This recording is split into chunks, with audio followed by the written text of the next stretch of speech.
भक्त लड़ती भक्त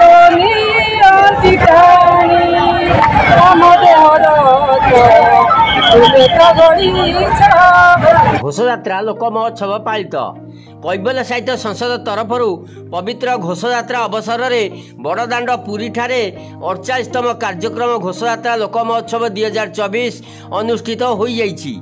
आध्यात्मिक गवेषणात्मक साहित्य को विश्व में प्रचार करने एवं जगन्नाथ संस्कृतिर प्रचार करने कैबल्य साहित्य संसदर श्रेष्ठ प्रयास बोली प्रतिष्ठाता और संपादक डॉक्टर संग्राम केशरी सामंतराय मत व्यक्त करिसेंती।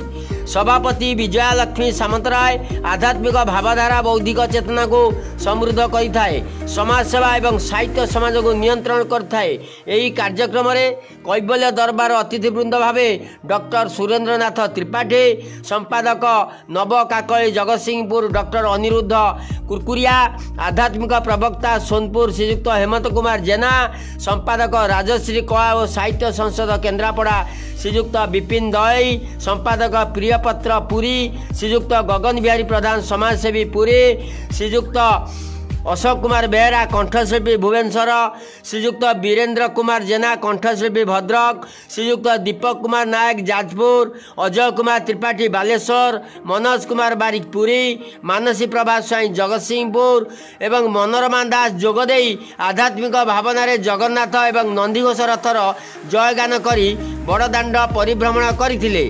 आपण परिचय डॉक्टर संग्राम केशरी सामंतराय, प्रतिष्ठाता और संपादक कैबल्य साहित्य संसद। आज आम कैबल्य साहित्य संसद तरफ पवित्र घोषयात्रा अवसर में घोषयात्रा लोक महोत्सव 2024 पालन करुछु।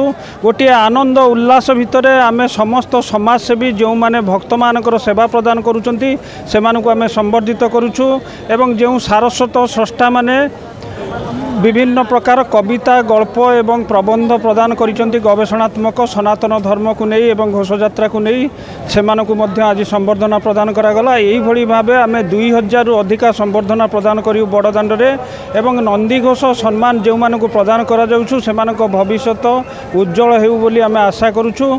गत वर्ष मध्य आमे बड़दाण्ड रे ई सम्मान सेवा कार्य करिथिलु, सम्मान प्रदान करिथिलु। कैबल्य साहित्य संसद विश्व रेकर्ड पाइबा परे यह तार द्वितीय कार्यक्रम बड़दाण्ड रे प्रति वर्ष आमे ई कार्यक्रम करिवु। कैबल्य होउची मुक्तिर पथ, अर्थात गोटे मनुष्य जेतेबेले तार आध्यात्मिक चेतना जागृत होउची से चिंता करूची जे मु मुक्ति किभली भाबे पाइबी। जदि से कैबल्यर सदस्य होउची एवं कैबल्य प्राप्त होउची, कैबल्य कणिका प्राप्त होउची, सेतेबेले भगवान जगतरनाथ जगन्नाथ को शरण को से आसी जाउची, से भक्त भाव विहल हो जाउची, तारी भीतर से अनुभव करूची जदि मु थरे मो परम देवता इष्ट देवता को थरे चाहंतिनी तांकर निनिमेष नयन रे से थरे मते देखंतनी एवं से विश्व को अनैचंती मोर कोन दुख दूर करिवेनी, ए जगतर से कल्याण करिबा पई ए बड़दाण्ड रे रथयात्रा करिवे। धर्म नाही, जाति नाही, भावना नाही, समस्त को एकाकार करिसंती।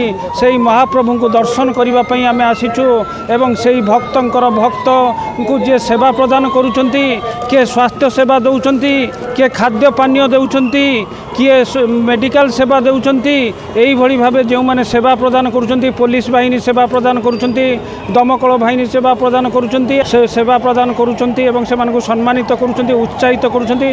गोटे उत्साहर वातावरण समग्र। नमस्कार, धन्यवाद।